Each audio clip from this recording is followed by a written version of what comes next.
The nation is under siege. The nation is under siege.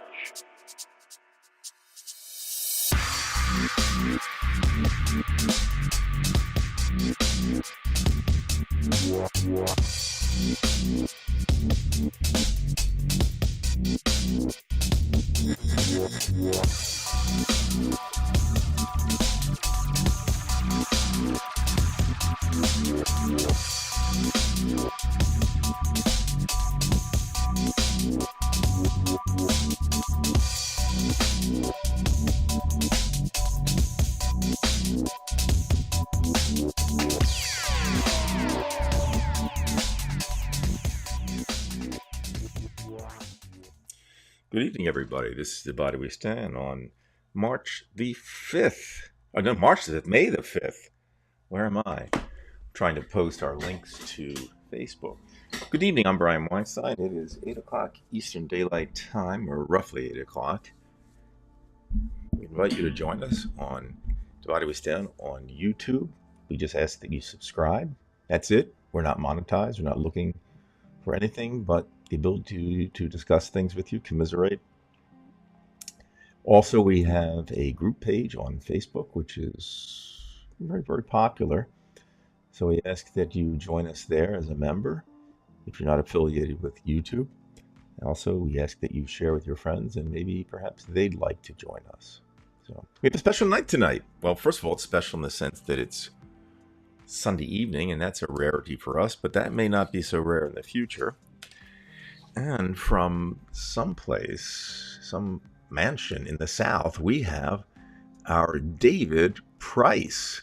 Dave, where are you in, what is it, Alabama? Yeah, I'm down here in Alabama. You sound it. Well, it is. You know, a lot of you Northerners put us Southerners down, but Yes.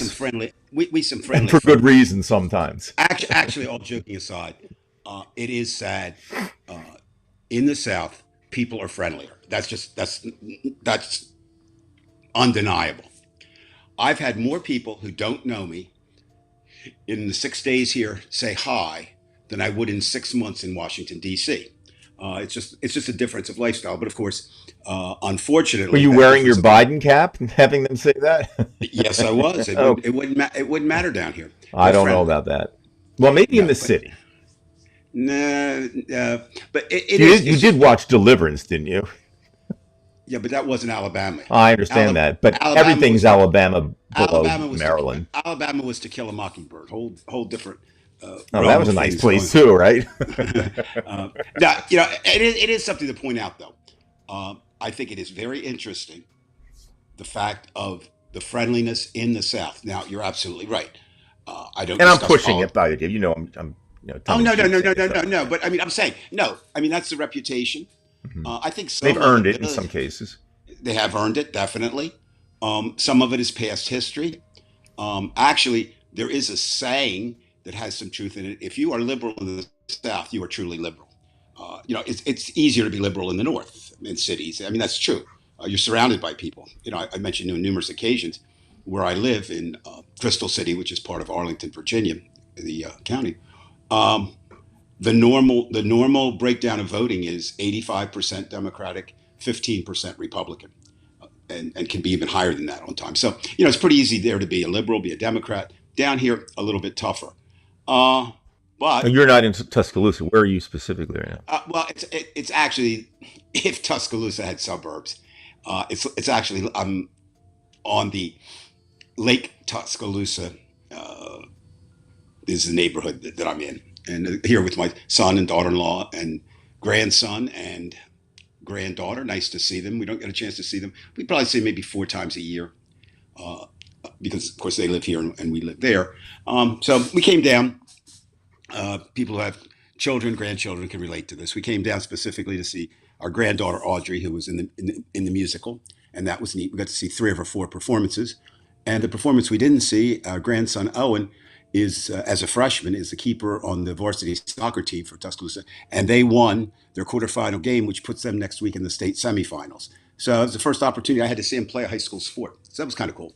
But we've also had time to talk to my grandchildren about their feelings on politics.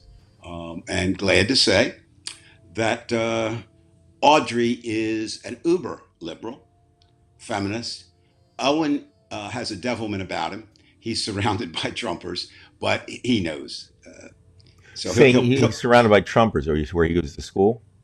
yeah, it basically it's well, for example, it kind of goes hand in hand here. It's a very religious area, not Tuscaloosa necessarily proper because that's the college, but the outskirts would be that way. So Owen actually, which I'm glad he does, he's going to Bible study with his friends. He just goes to get the popcorn, but it's not bad to to learn to. They don't have popcorn outside of Bible study in Alabama. No, it's blessed popcorn. Oh, blessed! Now we go. Okay. Come on, man. You got to stay with the program here, Brian. All right. Stay with the program. So no, and I think it's very valuable to be around people with differing ideas and learn how do you Just handle. as long as they don't stick to you, those ideas. Now, here's an interesting aside, and I'm going to comment on it next week. I think if somebody, it's an awful lot of money. There is a junior in which would be Audrey's a sophomore, and this is a male student who has written a book endorsed by every Republican out there, every Trumper out there. He's written a book already as a junior, so he's somebody be interesting. I wouldn't want to put him on the show simply because that's not really fair in terms of doing that. But I do want to look at his book. I hope it's in the library though. It's $22 on Kindle, and that's a lot to pay for a book. But I think it's what should I say? I give anybody credit who writes a book. I certainly give anybody credit who writes You a book wrote a as book. junior. We Yeah, give you well, credit. yeah, you can. Well, we're going to talk about a person tonight who maybe doesn't need credit for writing a book, but I think it's kind of impressive that a junior. I know I couldn't have written a book when I was a junior. I was too busy doing crazy kid stuff. So again, Brian, we've talked about this a lot. You tend to look at your parents, your community, your family, and then make a decision. Am I with them? And a lot of people are with them, or am I opposed to them? And down here, it's like I said, I would feel 100% certain in the accuracy of this statement. It would be harder to be a liberal in Alabama than it would be even in South Jersey, even though South Jersey is very conservative, where you lived, where I Right. live. Where I live, correct. Yeah, but still, I can't speak to it now because I've been gone for 13 years, and communities change. And I know it's much more Republican. And by Republican, we might as well substitute the name Trump. I mean, how many Republicans do you really know who aren't backing Trump? A couple with Not- it. There, that's Yeah, it. I mean, personally, I know of one, and that person Jim. has left. Yeah, that person has left. The party and identifies himself as a complete independent. But his father is remaining to be a Trump. Right? And is staying with him. And again, you have to try to understand the opposition. I don't think you have to respect necessarily their opinions. I think you have to acknowledge them and Yes. try to figure out, There has where to be an they're open coming dialogue with them. I Yeah, think that's but that doesn't happen much either. You're right. Mhm. But it is very hard. And actually, Owen and my grandson and I were talking about that. And he said, "Why is that, Grandpa?" I said, "Well, I think along with all this divisiveness, and we'll talk at length tonight about that, as we always do. I think also more than I was trying to think about this. Uh, I think more than ever, politics is a question of morality. It used to be pretty much Republicans. Okay, they were anti-communist, they were anti-spending, they were for big business. Um, international business too. yeah, well, I mean, free trade.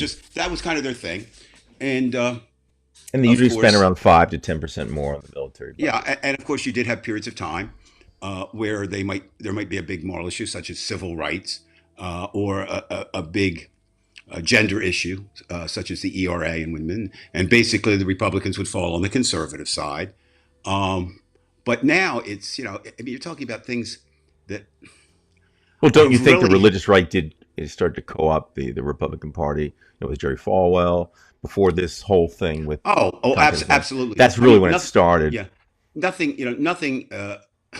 nothing springs from a vacuum, right? There's always something behind it. And I mean, you could go all the way back to Goldwater in the 64. I think that's kind of where it starts. And then other key flashpoints, Nixon, Reagan, um, Newt Gingrich and the Tea Party, the Bushes, and then, of course, up to, what we have now.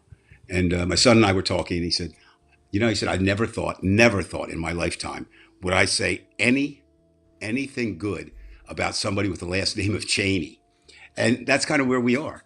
Hmm. Mitt Romney this week came out again, uh, you know, blasting not only Trump's positions, but the people who are supporting him.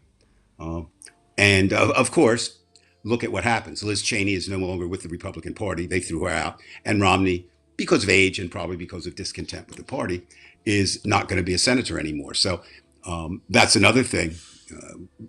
We'll have to look at that. All the focus right now, as it should be, is on the presidential election. But And what Trump is apparently saying and putting in writing what he's going to do. well, You and I, there's no secret. And I will say this: if I were a Trump supporter, I suppose I would be pleased with some of what he did. He got me a court that I wanted, right? Uh, he talked tough about certain things. Some of them are just crazy. I mean, the wall, but he probably more than any other president uh, in recent years was able to do. Well, first of all, he didn't say he was going to do a lot, right? I mean, he didn't, but was able to do some things. Um, I wasn't going to start here, but I am. I think now we talked about Alabama, so I think this captures interesting the South, the Trumppublicans, the whole thing. They are now looking to pass a bill for a state holiday. All right, but it'll be the first bill of its type in the country. You, as a worker in the state of Alabama, will get to choose your holiday. You can either take Juneteenth, which of course is kind of a day for Black hmm freedom, or you could take Jefferson Davis's birthday, but you can't take both. Now, hopefully that won't pass. All right, hopefully that won't pass because I mean, can you imagine what division that has? right. And people would then know. I mean, I have no problem. I've never really had a problem talking about politics or what my political leanings. Although I will have a caveat there. I tried never to do it in a classroom setting. I don't think that's right Right, for because teachers it's a to, problem, to, right? to influence. You could talk about the election, you can talk about the people, but and when they would ask me, students would often ask me, well, who do you support? And I'd say, that's not the important question. Who are you going to support, and why are you going to support them? And that's what that's what I think Hmm. teachers should try to And teach. saying it, you're putting yourself in peril these days. Saying Yeah, well, of course, doing you I'm can. not I saying. think a student could kind of figure it out just by your demeanor, Like, well, for the right? most part, Right. and some teachers didn't do that. I know a few teachers who were very active in politics and actually recruited students. I disagreed with it, Right. but it seemed to work. So anyway, that's kind of the captures America. I mean, this bill. I mean, think about it. You're gonna have two holidays, but instead of giving them both holidays off, you're going to ask people to choose, um, you know, what they want, and that further alienates. And that's the thing that I think we're facing now in America. But where I wanted to start, now I'll do that tonight. Last week, I think, we keep saying this, but last week was amazing with the news.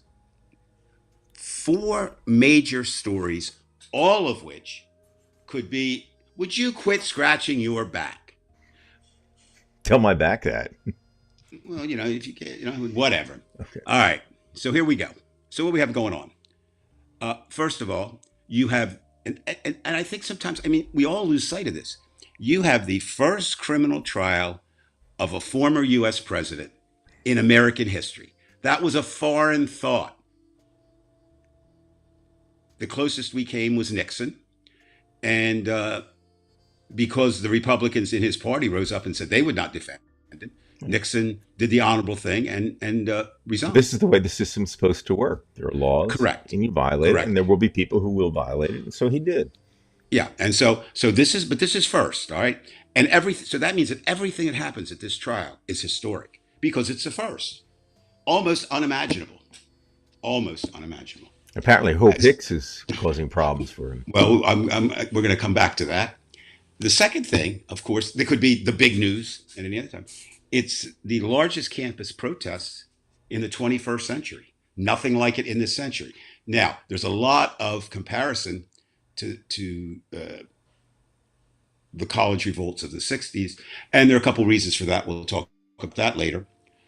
At the same time, you have two states, Florida and Arizona, who are working on the most restrictive abortion laws in the nation in this same week, right?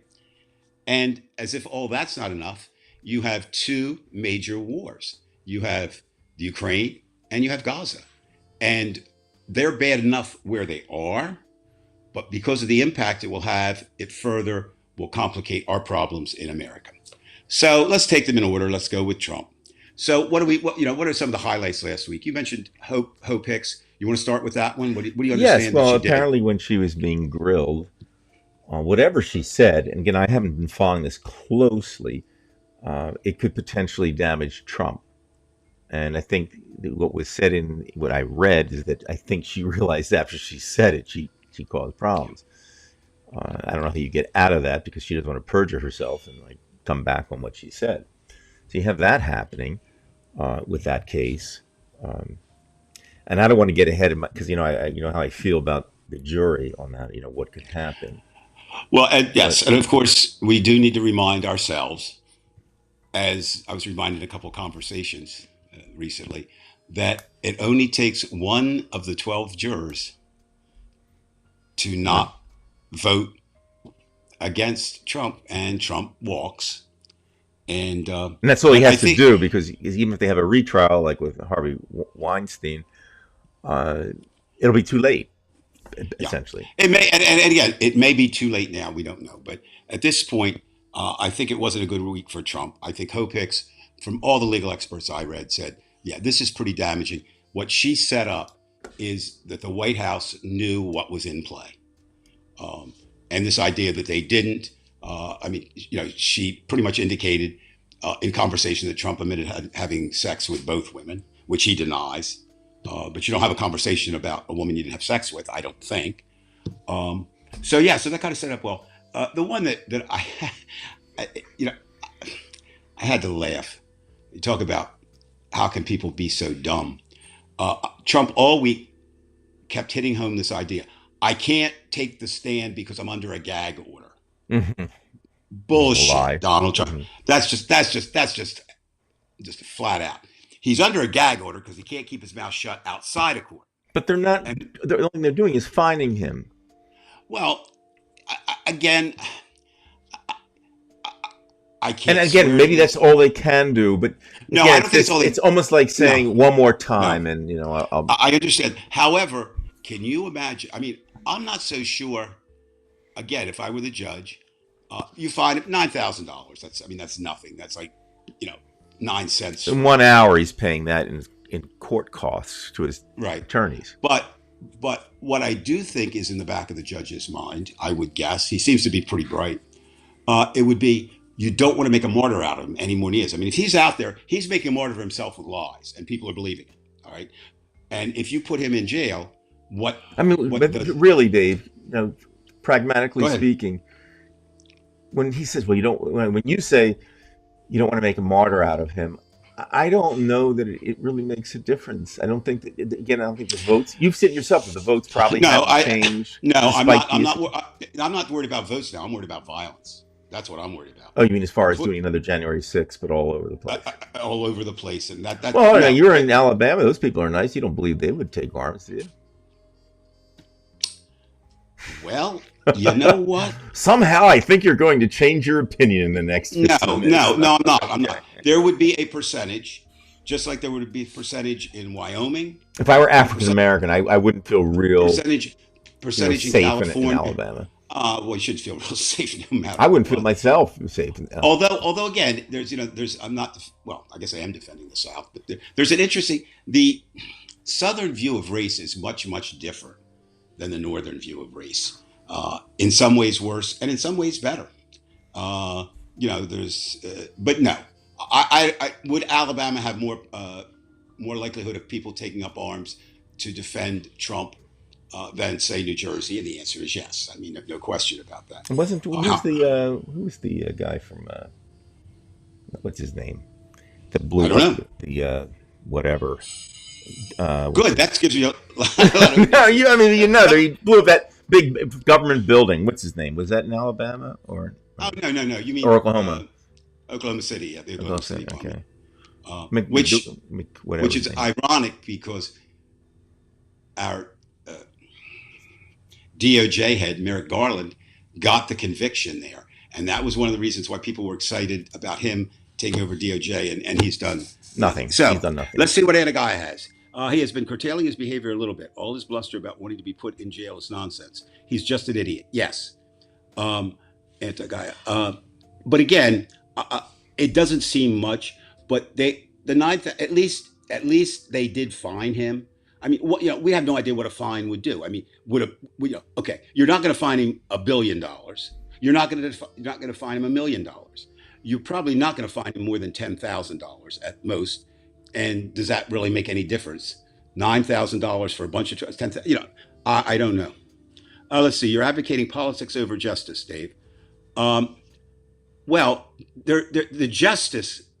Put that up again because I like that. Sure. That's a very good question, and it's definitely something. You're advocating politics over justice. What I would say is this: the justice comes when those 12 jury members come in. What's done on the bench will influence that, but that's not really what justice is. Okay, justice is if a person is guilty and the jury returns that verdict, that is justice. If a person is innocent and the jury returns a guilty verdict, that is not justice. And the converse is also true. Um, I think because we're so worried, as many of us are, there's no system foolproof enough to beat a sufficiently great fool. Edward Teller was onto something, no question. Um, you know, Brian, you kind of said, and I would have to tend to agree with you and anyone else. I don't know what Trump could do to lose that so strong base he has. I have no idea. I don't think there's anything he could do at this point. But anyway, excuse me. Trump has indicated apparently to some people that this sense of false bravado about I'll go to jail and what has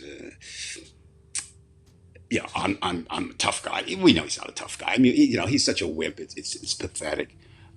But the thing that really bothered me this week, maybe more than anything, we all have these things that bother us and really shouldn't. When he was refuting the fact that he falls asleep, and interesting enough, he doesn't refute the fact that he farts. Have you seen anything? Have you heard him say anything about that? No, not at all. No. So I find that interesting. Does he just think I don't? I won't? No, it could because he's doing it. I mean, enough verifiable people have said that's what he does. And martyr now, yep. Well, that's why I said I don't know if putting him in jail is the right thing right now. I think finding him guilty is the right thing right now. Um, but he actually said he denied falling asleep, and in there he said, and this just I don't even, I'm almost speechless. He said Trump, again, he refers to himself in the third person. That alone should disqualify him from being anything. Nobody should refer to themselves, you know, in the third person. You just don't do it. Um, and Ichabod, I haven't seen that either. You're right. Uh, what he did is in this quote, he says, basically, Trump is not sleeping. He just closes his, and I quote, beautiful blue eyes.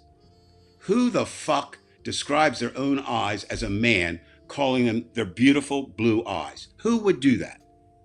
And A why would you do that? narcissist.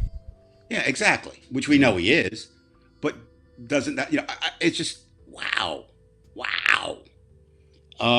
So anyway, coming up in that trial, we'll be following it because of course, we have some people still to testify. People are looking forward to Michael Cohen's testimony, Stormy Daniels' testimony, and Katie McDougal's testimony. And I think of all of those, the one that may be hammered home is the former Playmate. She doesn't really have that big an axe to grind in it, right? Everybody else could be viewed as, well, they're doing this or they're doing that. Um, Is that really what happens? I don't know. I,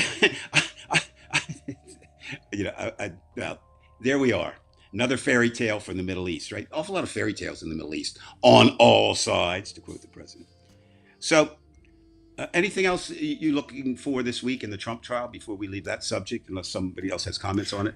Actually, I don't. I guess I'm in overload, Dave, with all the Hmm. news and especially with the trials because I'm just waiting for the verdict. That's what I want. And Yeah. like some of the people in the chat, I'm going to assume that they're going to find one in there that's going to send this thing out of whack. And I think the other 11 jurors or whatever number it will be that'll be going against, and I'm sure many will go against, especially with the testimony of Hope Hicks and as Michael Cohen comes up and the rest. I think the facts will lead where they are within the discussion, but there'll be a lot of pressure on that individual. But if that individual loves Trump that much, it won't matter because that individual Yeah. knows he or she And can of course, be famous. people say, it's the closing arguments, and they are more important than the opening Yes, arguments. The yes, I would opening agree. argument lays it out, and then but the closing arguments is supposed to bring it together. But probably the most important thing for most jurors is the judge's charge of what they're supposed to do and what they can find. Um, and let's say, so Ichabod thinks that Trump's going to jail and will make some big man in prison sign an NDA before he gets out. Hopefully, I can dream, can I? I don't know how much a dream it is. I mean, I think with Hope Hicks's testimony, it's more encouraging that he may go to jail than it was prior to her testimony. Do you think the fact that Um, he won't, first of all, he shouldn't testify if he wants to save his own ass, but think the fact that he's not testifying, well, we, will it be in his Mike, favor? I mean, go Mike, against him by the jurors. Michael and I've been, my son and I've been arguing about that since we got down here. He thinks he will testify because he Really? just he can't leave it. I, I, I I don't think know. he I mean, knows better not to testify. He doesn't have to have well, the attorney tell it, him. does he know better than to say his I beautiful do blue think he eyes? knows better in certain things. I mean, that's just Okay, my opinion.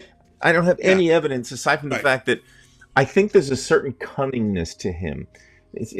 We know he's ignorant in many many ways, but there's a certain right, intelligence that he does have when he senses a question that's going to smoke him or smoke him out. Maybe we can say it right. that way. He does jettison the topic and he goes into something else. So I Although, think that he does have an understanding. Like I'm screwed here because the person it's like having a quiz. You're not prepared for the math quiz. He can't handle the math quiz because he's right, not ready for it. and we'll see. It's But I certainly, mean, okay, if let's take the other point. Say, okay, let's suppose he does testify. I don't know how he's going to beat an attorney, but he can get loud. Maybe he can say some well, stupid line. and it depends on what we're all kind of assuming that he doesn't want to be found guilty. I think that's a safe assumption. I don't think anyone really Well, wants he to be doesn't found want to go guilty. to prison. That's for sure. Well, that part is true too. But he also, just has a hard time keeping his mouth shut. And, Right. and I don't think he understands that gag order applies to retweets and reposts, which he did. This time attacking the judge's daughter again, but he retweeted But something that why would Bannon. Dave? Why would he be afraid? Because nobody has canned him so far. Nobody. And for Well, that $9,000, he can laugh. First of all, he I wouldn't know, pay it anyway. You think that? Do you but think that $9,000 has been paid off yet? well, if he I don't know hasn't how they paid do off, it. if he hasn't paid off his workers who built the Trump Taj Mahal in Atlantic City 35 years ago, I don't think he's paid off Now, here's yet. The something guys, Antique guy said when he says this guy's so unhealthy. Why would it be surprised? I'm well, wondering here. This is going to sound kind of strange, but we know that Trump loves to speak and loves to be in control. And there's the two things he can't do when he has to sit quietly. right, So I'm right. wondering, how much mental pressure and physical pressure that is on him, the person he is, to have to sit there before maybe Right. something could happen. I mean, I'm not predicting a heart attack, but No. Well, again, um, I don't think it's. I mean, I think. Well, let's put it like this: unless, and I'm not that. Trump is 77. I'm 72. So I'm in the 70s too. 5 years younger. However, but if I were on trial, I think I'd try to stay awake to hear my trial. So I have to admit, I'm a little surprised he nods off. I understand that he does have health problems. I mean, you can tell, but it may be, Brian, like you said. I mean, it may be a reaction to he. It's the first time in his life when really probably anybody's telling him no. One of the Right. few times in Right. his life. He has to And once in a acquiesce. while, the reaction, there was a big deal being made, and I think it's an important point that no family members attended. But last week, Eric showed up. I think he's one half of Beavis and Butthead, but the idea he showed up, and then like that took care of it, in Trump's mind, I guess, because now you can't say that nobody. Um, well, I think the only reason why she was hesitant to say that is now she might not be able to have another sexual encounter with anybody after having it with Trump. Well, what's again, Trump is a man of many contradictions, but I believe that he is germophobic. I do believe that. It was Yeah, said somebody he's else's germs, maybe not his own, though. also fearful. They said one of the reasons that he likes the fast food so much is he doesn't think people would poison him there. This it's taken off of. So I mean, whether that's but the idea of it is, unprotected sex. Uh, if you're a germaphobe, doesn't seem to go together. But Yep.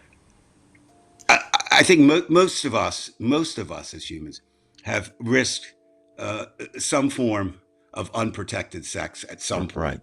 I'm gonna. And I want to bring this up. This is where I'm going to bring the Russia type thing, and I used to right, read about Rasputin, and there was a female, somewhat famous reporter, journalist, Teffy. She wrote some books back turn of the century, actually after mhm, that, in the 1920s and 30s. And she interviewed Rasputin, and he got very nervous around her. Rasputin was the type of guy who liked to be in control. He right, liked to intimidate people just with his eyes. And she was like a typical journalist. She kept pressing him for answers, and he eventually had her sent out, and he couldn't take it. He was just flustered. And I'm just wondering, that maybe that's an example of, because Andy Guy was just mentioning reporters. He has a problem with reporters. well, He it's a doesn't walk problem with reporters. away. No, I mean, think about it. Reporter's job, if it's done correctly, is to tell the truth, or at least the truth as they can find it to be. Hmm. And that is anathema in Trump's world. I don't know that he knows the truth.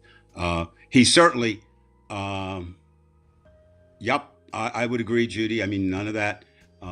But again, what happens is, despite all that, a third of Americans support him, roughly. Right. Wow. So we've got Trump. Now let's move on to campus And by the way, that's protests. kind of just one more thing about that. When Oh, you say a sure. third of Americans, I think it's significant to mention that it was always difficult for a northerner to capture southern votes. How we say, oh, we've got to get maybe a vice presidential Right. Right. candidate from the south.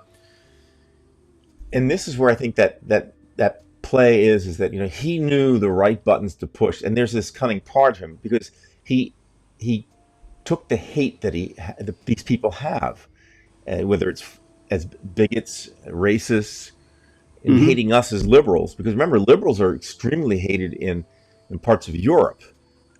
Well, Hitler hated right. liberals. The Russians have always feared liberals because they lose their power. So Correct. I think there's something to be said about that. That the way these Right. people vote, it may not be Trump himself, but he Well, is a metaphor he for also had some really good their advisors that hatred. have no soul. The two probably most dangerous, Stephen Miller Hmm.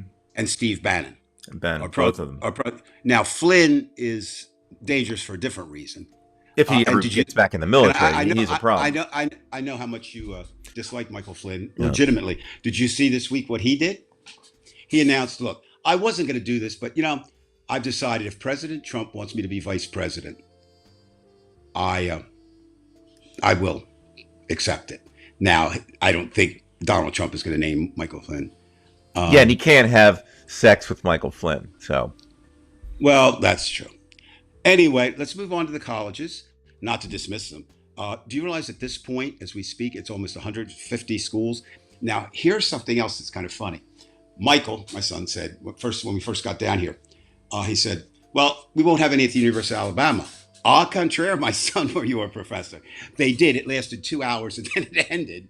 But even it's all over. And this is where I think people are drawing the comparisons to the '60s. Now, someone who was in college from '69 to '73, '68 was a big year. I wasn't there, but I was following it, kind of avidly because '68 is the year I kind of became political aware. So watching it, and Columbia, of course, which is also was in the forefront of this, was in the forefront of that. Uh, Interesting though, you have the 21st century twists on it. Uh, I participated in quite a few campus protests, and I never saw a tent. Never saw a tent. It wasn't something, and now that is kind of the symbol. That's where they put up the tents, which kind of changed the playing field a little bit. The tents are always there, right? And I think that aggravates those who are against them. It does take up space where students Territory. can't go. Right. Yeah, and that's the whole thing. But what's really happening? You've got the two sides that you had and the others. There are people. Obviously, you have three types of students on campus, right? You have those who are, we'll just label them for now, as pro-Palestinians, anti-war, whatever. Mm. You've got people who feel that stand is an anti-Jewish stand, and would be supporting Israel. And then you've got students again, probably the largest by far, certainly not the third of America, the largest number of students who doesn't really care. They just want to get through school and get to graduation. And if you look at the total numbers, they're not number of protesters versus the number. I mean, they're not. It would be interesting if they had, we had national moratorium. It was almost 500,000 students in Washington, D.C., right? I don't think you would get that now. But anyway, you're going to get these. And I think what made it so, what should I say? Why the echoes were so loud this week. May 4th, Kent State, still probably the lowest moment for authorities. Right. And protest in the history of America, 4 people gunned down. And what was interesting, it shows the power of entertainment done well. Neil Young, within 3 days after it happens, he and David Crosby from Crosby, Stills, Nash and Young sitting around talking. And Neil just got so angry about that he writes the song Ohio, and they put it out within 10 days. I think they wrote it very quickly, too. I mean, it was 10 days. It was out 3 days to write it. I mean, 1 day to write it. 10 days to record it, which was unheard of in those points. And what I didn't know, and I found out this week, I was doing some research on something, and that song knocked their they had the song Teach Your Children, right. was climbing up the charts. And back then you really couldn't have a couple songs, doing that. So that eclipsed the timeliness of that eclipsed. So what you have these outsiders, and I don't mean the outside agitators. Of course, they're going to be there. I will say, again, my experience in the '60s, it was mostly students or former students or graduate students, not too many outsiders. But that's because it was. And they weren't funded at all in those days, correct? No. I mean, we would raise funds, bail bonds, that right. kind of thing. But there wasn't any type of not funding from organizations that No, and who buys the tents? I mean, that's right. Who buys the tents? Because some of those tents are nice. Yeah, they're very nice. But so what you have the outsiders looking at this, and these are politicians and just people in general, and they fall into three categories. I don't care; it doesn't bother me. But then bring in the police and tear down the encampments, and whatever it takes. We find the Republicans on that, pretty much following that way. Democrats more divided, and then you have people saying, "Why don't you just sit down and talk to the students?" Of course, I would favor that. I like this one person said, "Get yourself a tent, go out there, put your tent up, and see." To me, that's always something wise to do. When I get back, assuming that George Washington encampment is still up, that's what I intend to do. Get back, Monday night. Tuesday, my plan is. Did you drive? To go out there. You flew, I guess, right? We flew, yeah. We always fly. I'd like to fly from your house to where I used to live. I don't like driving, which is what an eighth of a mile. Well, you know what? Even a drive from here to Washington, it can be miserable going through Baltimore. Well, I had the traffic and stuff.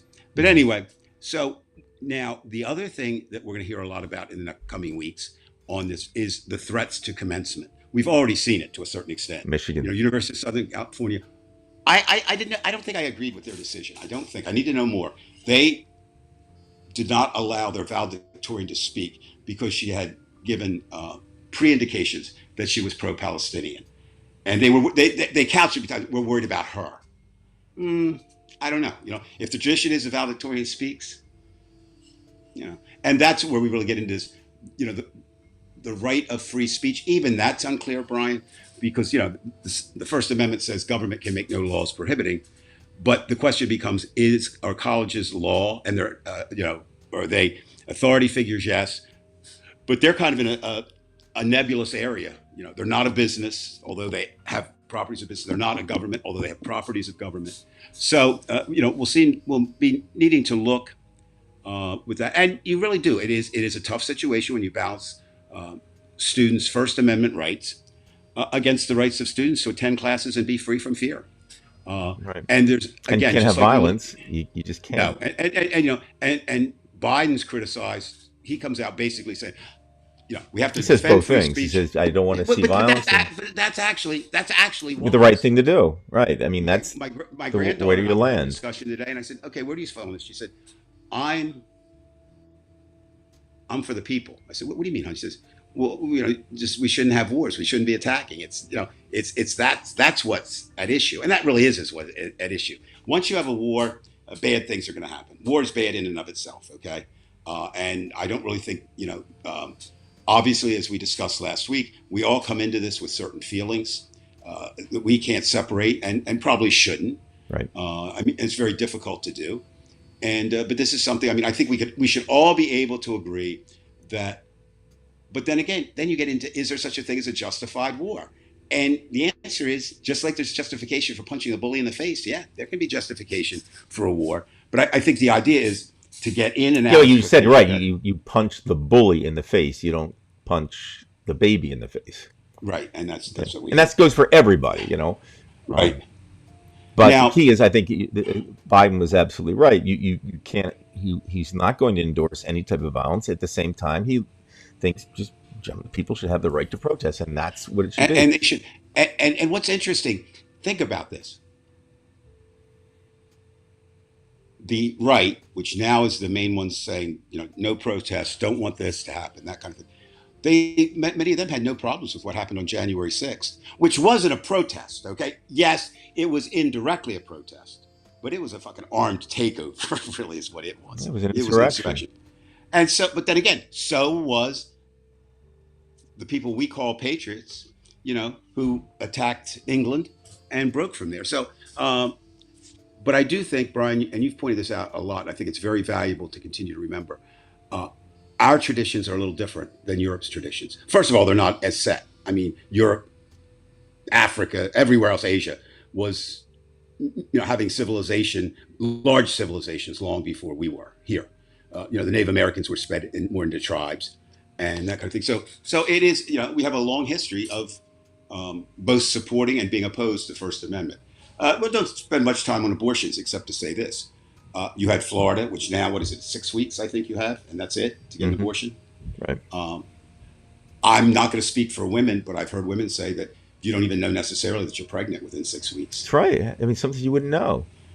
Necessarily. I mean, you might get some nausea, but see, even if you had nausea, you're not even sure that's the reason. You could have a bad meal.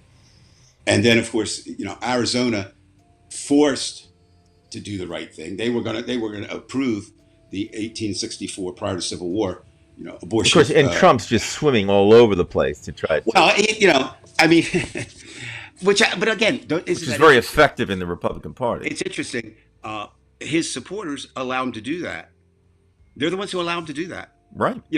I would say, now that is something down here in Alabama, you see, Brian, that really hits home. I don't want to overstate it, but man, they have churches everywhere. And you wonder why the South is the way it is and the North is the way it is. And of course, they're segregated churches. For the most part, yes.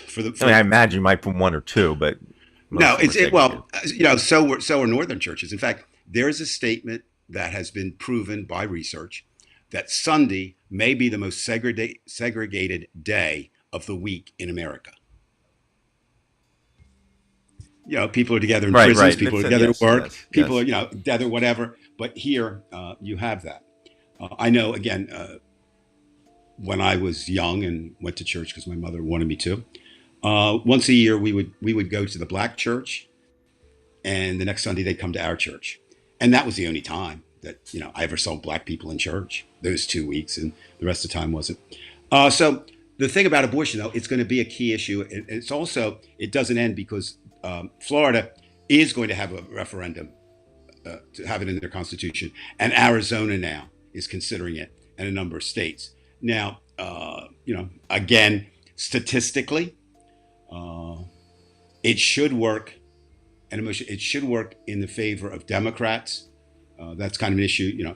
The anti-abortion issue falls in the category of more people are for it than against it, I think. But even if the polls are off, they're talking about 60 some percent, favor abortion. So even if they're off, it's going to be more than half. So we'll just have to see how that goes. And then, of course, the other thing we have going on, and there's not a whole lot to say about that this week. The Ukraine and Russia, still a mess, and even. And I think that the timing of, well, first of all, they needed the weapons, but the timing was so late that you see that the Russians have surrounded so many towns. Right. It may be too late. I mean, I don't know.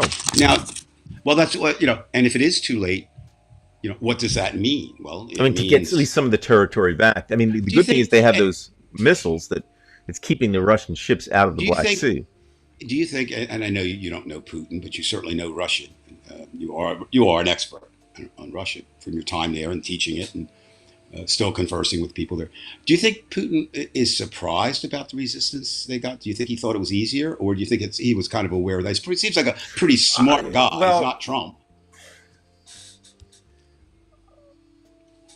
That's a great question, actually, because that's a question that's come up actually on the news, a couple of years ago, because we saw how the Ukrainians were defending themselves so well. They're just obliterating these tanks. And, many people said that, well, Putin assumed that they would just be able to go through them like butter, and that even some of the population there would accept them with open arms. Mm-hmm. And it didn't happen. But you see, Putin is an egoist, and he wants to think that Russia is the best, it's the biggest, it's the best, and this and that. Mm-hmm. But he's running up against technology, and yes. And there's the problem is that you have 200,000 deaths or whatever the number of deaths of Russian soldiers, Mm-hmm. and here he's trying to increase the population.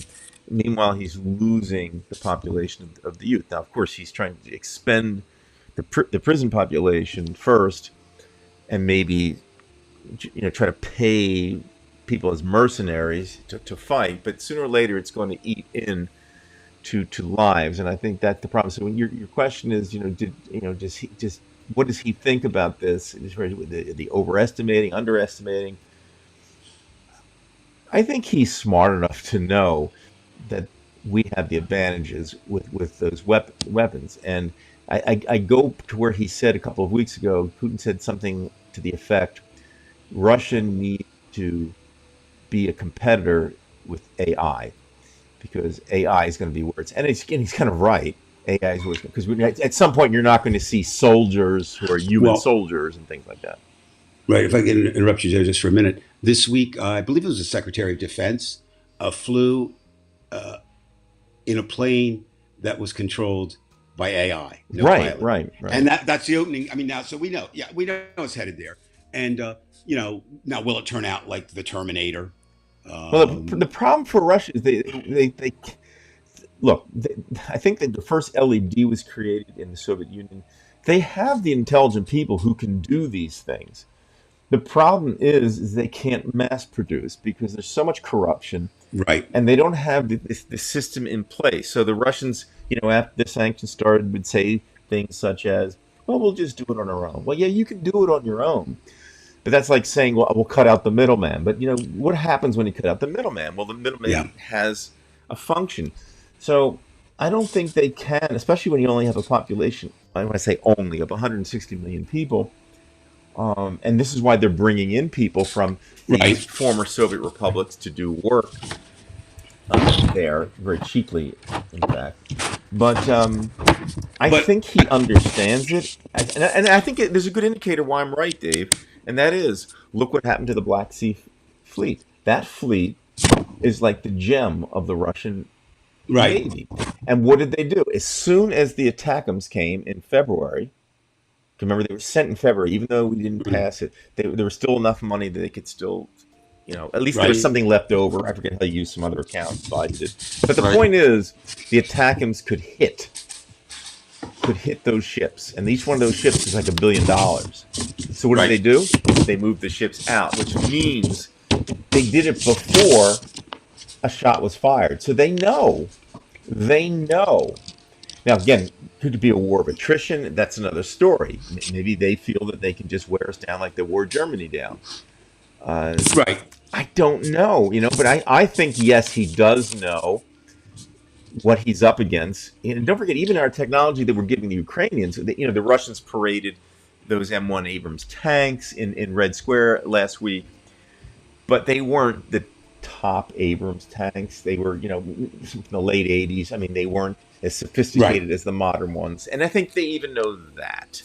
So I think he's like Trump. I think he's cunning at a certain level. He understands. In the same way that Trump knows not to go on the stand, I think it goes for Putin knowing the reality. So he's got to fight um, a And I different think, type of war. and then if just my one big take, as I said, it's so complex and so confusing. But I think Netanyahu does not want the war to end unless it's a victory for Israel, because the moment Well, it I think, and ends, most Israelis don't want to see a loss. I mean, well, true. nobody wants to Uh, lose because you no, have only no, one but loss and you're done. but but I'm saying, especially in Netanyahu's case, In because his case, yes, because he because knows that he's going just he's going to be in trouble just with his like, own people. Not, I'm and not that's talking about the ICC and all the other no, crap. no, no, no, no. He is in his greatest danger, and this is back to the Israeli thing, but Right, his danger will be the Israeli courts within his own right, people. Now that being said, and I did get a question here. I do want to answer though. yeah. So Judy, put Judy's up. Yeah, I mean, the racism. I will tell you this: the Russians, compared to Americans, no, are not at least again, Dave. There's no insult. Look, you can find races anywhere, but the South has had that strong No, no, history, no, well, no and there's question. I no mean, doubt that's the about it. history of racism, right? But With you see, slavery, Judy, the Russians, of course, had serfdom there, so they enslaved their own people. Now, the slavery was slightly different because you were kind of bound by the land and sold that way, but they were still mistreated and beaten and all those kind of things. So, no, there's not that outright racism, but there is this pseudo nationalism, and I go this far. As you may know, that the Russian language has been around for a long time. It's created by two monks. However, the current language was created by Alexander Pushkin, the great Russian poet. The way he put his words together, uh, the standard Russian that we know today is a direct result of the way that Pushkin wrote 300 years ago. And Pushkin's great grandfather came from Africa. So Russians don't want to admit this. They'll say that he's 1/16th African and that Pushkin never wanted to identify as an African, which we're not really sure. But the truth is, DNA wise, he was 1/4 African. He looked African. I mean, he was mixed blood and he was lighter skinned, but he had strong African roots. And I think he did say at one time that his heart would be buried, not literally in Africa, but I think he was but trying to will make be a there. point. But the point is that no, to answer your question directly, I don't think they're as racist as in the United States. But wouldn't you say, Brian, too, that I mean, there aren't as many. I mean, here, uh, what should I say? Uh, well, I don't want to say there's more race. Now they're not liberal there. Don't get me Oh, wrong; no, they're no, not no, no, no, liberal. no. But I was what I found again, in my limited world travels, but I've been at quite a few places. It's more a case of nationalism, like with the Japanese. They're a very closed island, and they just feel Right, right, they feel they're superior to the right. And it's Chinese, a to very the Thai, homogenous and, nation. that's another. So And we're no, not. I don't think that they're racist like they are here. And then that's to say you can't find them because there certainly was anti-Semitism in Russia, and there Right, still is. And the only reason there wasn't anti-Semitism in Russia before the 1700s for Catherine the Great is because Jews weren't allowed in Russia. It wasn't right, until we had Jews coming from airs near Poland and where Ukraine is. But getting back to the issue with racism, um, I think they actually, the young Russians look up to African American culture in the United States. It's the language has morphed from like African American street language. Not that all Well, African Americans have a certain street language, but it's within it's the rap interesting. I hip hop think community, you just made me think of something. It's interesting. Hip hop is worldwide now. yes, Country music is not worldwide. no, So I think that alone, is not proof of anything, but is. It's kind of saying, um, and I know. Well, we'll just leave it at the thing that I think is the reason we have to keep an eye on both those wars is the fact that they will have an impact on the election. They do. They do right now. well, that's what this is where I think somebody had asked that, and I think it might have been Vela. I may be wrong, or maybe no. It was well, anti-Gaia, maybe I don't know. But he said, "Did you think that the protests will have an effect on the votes?" And I think maybe aside from Michigan, look, my views on that situation, Right. but that's not No. going to change my vote. Okay, I mean it's very clear cut Well, I the think person I'm going to again, vote for. Okay, I mean, what it appears to be, Brian, I think politically is this: the majority of protesters are young people. Okay, it is acknowledged that Biden, being an older person, has a problem with young voters right now. He's not, and it's that was not. before the war, though. That's what I'm saying. No, you're exactly right. That's the point I'm making. So I don't know how much more impact it will have. Certainly in Dearborn, Michigan, it would have some impact because that is now the America's largest Muslim community in America. It's in fact, I believe, and somebody correct me if I'm wrong, jump in because I hate to make statements and be wrong. I like to be corrected. I think it's the only Arab dominant, relatively large area in the United States right now is Dearborn, That may Michigan. be true. I think that's Yeah. true, but I'm only Yeah. So speculating. so we'll move away, and I just have one other thing Yes, by the that way, we did. Jeff, there is and a lot of it, a lot of rap music. It's actually, if you were a rapper, Oh you'd like. yeah, It's yeah. very big. No, well, I where else? And this was years ago. I was in Amsterdam, and rap music was like everywhere.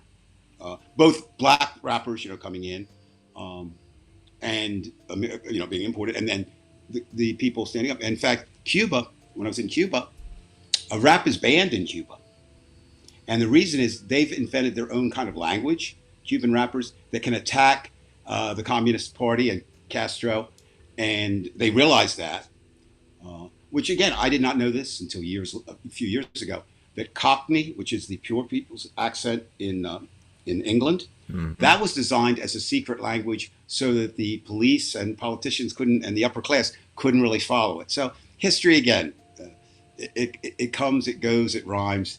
I don't know if it ever repeats. And what I want to end with, and I want to spend a little bit of time on this, we'll run over tonight, it's worth it. Could you explain to me, someone out there, what the hell is wrong with Christy Noam outside of the fact that she's Christy Noam? Now, I mean, what? that angered me more than anything, because you know how I Well, am with animals. I understand that, and it should. Okay, so for anybody who hasn't really followed it, uh, Christy Noam, and it comes out this Tuesday, has a book coming out. And let me I got to read the title here because it's kind of a long title. No Going Back: The Truth on What's Wrong with Politics and How We Move America Forward. Well, just based on that title, I have a new one. Christy, drop out of politics and that will move us forward. That's number Hmm. one. Okay, having been that. So what happened was The Guardian, which is British Hmm. news, got a hold of an advanced copy of the book. And in there, it was discovered this story that she took a young dog, a puppy, named Cricket. So she took it out to a pit and shot Cricket dead. Now, the claim was that he was just simply untrainable, tried to bite her, and she thought he might bite others. Now, that may well be true, but I have two problems with that. One is, why would you take the dog somewhere else and give it up take it to a shelter, right? And number two, if you did shoot the damn dog, why the hell would you put it in your book? Now, either way, if she shot the dog, she shouldn't be vice president. And that she was, her name was one of the ones circulating for VP. Secondly, if you did shoot the dog and you put it in your book and you didn't think there'd be a reaction, you're too dumb to be vice president of the United States. Now the Guardian, sensing this big story, which it became huge, and their names associated with it because it was copyrighted. They did some more research, and they feel that she can be charged with two rather serious charges: failing to control cricket, and secondly, killing the animal on her own property. She shot him herself. So by putting that in the book, that doesn't help. She can't deny it. She tried to work her way around it. But that doesn't end it there. There's a secondary story that's germane to that. On the same day, Brian, she killed a goat. Yeah, I heard that too. It's not. No, I'm not surprised if you did one, why not the other? Well, that's the thing. Now, here's why she said she killed that. The goat smelled. Okay. Then maybe we have the right to shoot Donald Trump because apparently he smells. But also, and then she said it chased children around their farm. They have a farm / ranch, kind of thing. So we got it. She's a goat killer, but she doesn't stop there. She titles that chapter, and I quote, "Bad Day to Be a Goat." Huh? Sick. Huh? All right, so you get all that. Now, it's fine if it stopped there. It's bad enough, right? Oh, no. The Guardian then goes further and keeps this investigation going, and there are two very huge lies in the book. She makes a claim that she was, quote, underestimated by Kim Jong-un and trumpets her experience staring down little tyrants. There's a problem with that story. You know what the problem is? Brian, has a problem with Kim Jong-un staring down. Yeah, no, you know what the problem is with that statement? Can you say it never happened. It never happened. Okay. She never met Kim Jong-un, and that's provable. She was nowhere near the time, she was on the, when she was in Congress, she did visit some countries, but that wasn't one of them. So that's a lie. Is it a big lie? Yeah, it is. I mean, it's trying to say, I can protect you from this guy because I stared him down when you never even did it. Mm-hmm. Right? And then the other one isn't quite as bad, but it's still an error. She claims that she had this weird conversation with Nikki Haley. And in this conversation, Nikki offered to mentor her. This was in 2021. But later on, Nikki indicated that there was only room for one Republican woman to be at the top of the Republican Party, and that would be Nikki, not her. There's a problem with that. That conversation didn't happen either. So, we talk about truth. Look, and I'm sure you've had this happen. You get with a group of 4 or 5 friends, right? Back in the day, and you sit around, you discuss something that happened, and you might get 3 to 5 different stories, right, about what happened. I mean, memories aren't perfect. That's okay. But why would you put in things that are so damning? And of course, my guess is that she thought erroneously that it would endear her to the Trumpers for being this strong. And one of the things that apparently Trumpers and liberals have in common, they both think it's wrong to shoot dogs and goats. So we do have that. We do have that. We do have that in humanity. So, and there is some justice. Trump had a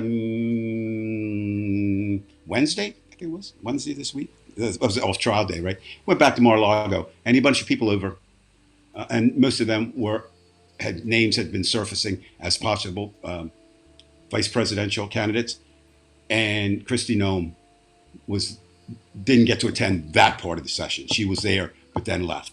So I think Miss Noem, I would be surprised. I think she was a very viable candidate, and I think now she's not there. Of course, the danger of that, does that move Mike Flynn up? And who's going to do it? The last guy you want. So I think again, Because that you means that said, Flynn could become president. You see what I'm saying? If something well, happens. and And then that's the you're thing. done. I mean, not that Trump is a picnic. He's not, but they're both horrible. Actually, it was interesting tonight. I was having a discussion with my granddaughter, who's 16. We were talking politics, and she said, "Well, Trump's kind of a fool. And he's dangerous, but I'm more worried about his supporters, and that's kind of what we all have to be to a certain Right? extent. Either his close supporters, Bannon, Miller, Flynn, Nome, but there is another falling out. We'd be remiss in not mentioning.